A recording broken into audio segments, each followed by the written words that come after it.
Hello everybody, I'm Doug Anderson, Artistic Director of the Opera Company of Middlebury, now entering its 22nd season.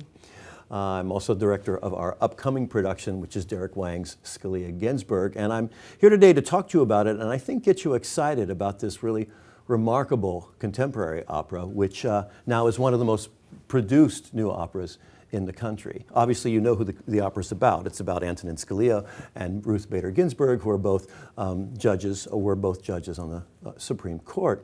When I told people I wanted to do this, they said 1 month before the election, what's surely going to be a nasty election, nobody's going to want to come see something heavy and political just before the election. I know I wouldn't want to see something heavy and political, but that's not what this opera is about. This opera is really quite heartwarming. It is incredibly funny, and it has a real good sort of feel-good story at the heart. And the story is this: how is it that two people on completely different ends of the American political spectrum, who disagreed on just about everything, could still work with respect and civility and get things done? It really is a story of great friendship and even, I think, kind of love. I think these two people were really, in a way, in love with each other, although they argued all the time on the bench about the crucial issues of the day. It's written by a man named Derek Wang, who was the perfect person to write this, in that, of course, he's a composer, he's a student of all things operatic, but he also studied constitutional law, of all things. He was studying Scalia's dissents. I don't know if you heard about his dissents, but whenever he's writing a dissent, it is fiery and angry. He lashes out at everybody. Some people think that the language in his dissents is really not appropriate for a Supreme Court justice. But he was reading these dissents, and a little bell went off in Derek Wang's head, and he says, you know what this reminds me of? Something that you see in Baroque opera, which is a rage aria. You see it in Handel, you see it in Vivaldi, and that is where one character is just on stage lashing out at fate, lashing out at the world. Everybody's against him, and one critic I was reading called it a monumental hissy fit. And he was reading Scalia's dissents, and he went, these are monumental hissy fits. These are operatic. And now that I think about it, Scalia is a larger-than-life operatic character. And now that I think about it, the Supreme Court is a great place to put an opera, in the sense that lives are being affected every day by the controversies and conversations that they're having. So he set about writing this opera. Now, it's the way Wang sets this all to music that sets this opera apart. There's nothing remotely like it. And I thought the way I would demonstrate that would be to futz my way through the first 10 bars of the opera. The opera begins with Scalia on stage by himself having a hissy fit, having a massive hissy fit. And it goes something like this. The Supreme Court of the United States and the extreme precedent that it creates, all due to one fatal flaw. This court's so changeable, as if it's never ever known the law. What just happened? Opera lovers, opera goers will say, wait a minute, what's this?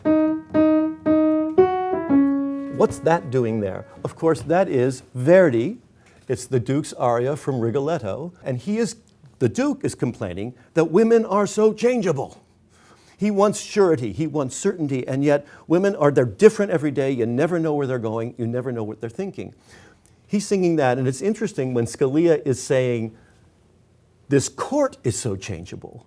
We don't know where we are in this country from one day to the next because the court keeps changing its mind. It's interesting that that is to the music of the Donna e Mobile, and the Duke saying, things are too changeable in my life as well. So there's a conversation between 150-year-old opera and what Scalia is saying here. And then in the very next measure, Wang throws in one of the most famous licks in all of opera.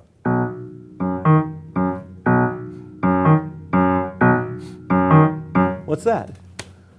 That's Carmen, of course. That's a habanera from Carmen, this Bizet. And what is Carmen singing at that moment? She's literally singing about love, and that love knows no boundaries, that it's as if it's never, ever known the law. That's literally Carmen's lyric. And so when Scalia sings that, he is miming or channeling Carmen and singing exactly what she says. So in two measures, we have Verdi, and then we have Bizet. I'm warning you, ladies and gentlemen, the entire opera is like this. On virtually every page, there are references to the 300 years of opera. So you get Verdi, you get Puccini, you get Vivaldi, you get Handel.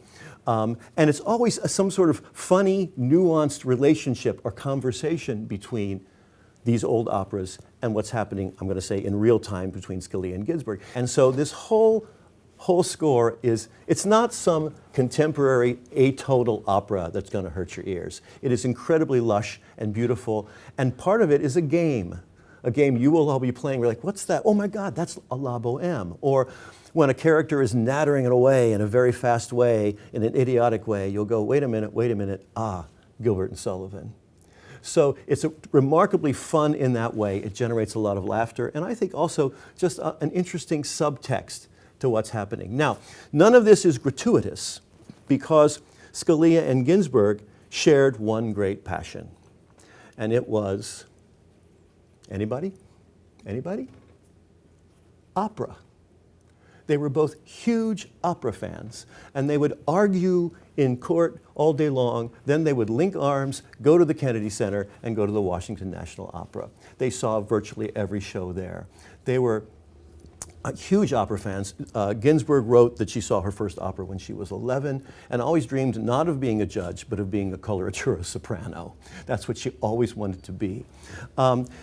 The National Opera was very clever because they knew they had two very, very famous people in the audience all the time. So they literally dressed them up and let them be on stage in the chorus for one of their operas. And of course, everybody in the house went crazy. We actually have a photograph of that moment of both of them dressed up to be in an opera at the Washington National Opera.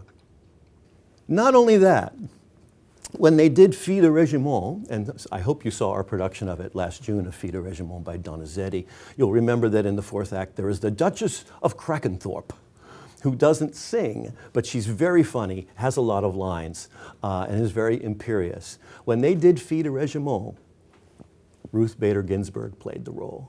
She actually got to be on stage in an opera. So it makes perfect sense that this whole thing is steeped in the history of the opera, and yet it tells the story of two people who respected, loved each other, even though they were at completely different ends of the political spectrum. One reviewer said, I think it should be mandatory for anybody who's going to take office in the United States of America to see this opera, because it teaches you how to be a good public servant. I think that's a lesson we need to learn. This musical does it in a delightful, funny way, and I think you're going to really love it. Now, because it's a one-act opera, we are reviving the great operatic tradition of a curtain raiser. That is a small opera that comes first, kind of an amuse-bouche, that sort of delights you and then leads into the major production. And I'm really delighted that in thinking about what to do, I went back to an opera written by a great friend of mine who lived in Addison County for a long time, and many of you probably knew him, Jorge Martín-Buján.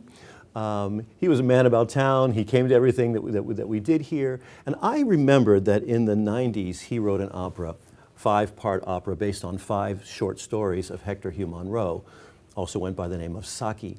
And one of them seemed to match up very nicely with the themes in Scalia Ginsburg. It's about 2 men, 2 farmers, and between their lands is a disputed strip of land, worthless piece of land. You can't do anything with it, but they both claim ownership of it. And because of that, they've been feuding for decades, for centuries. These families hate each other because of this strip of land.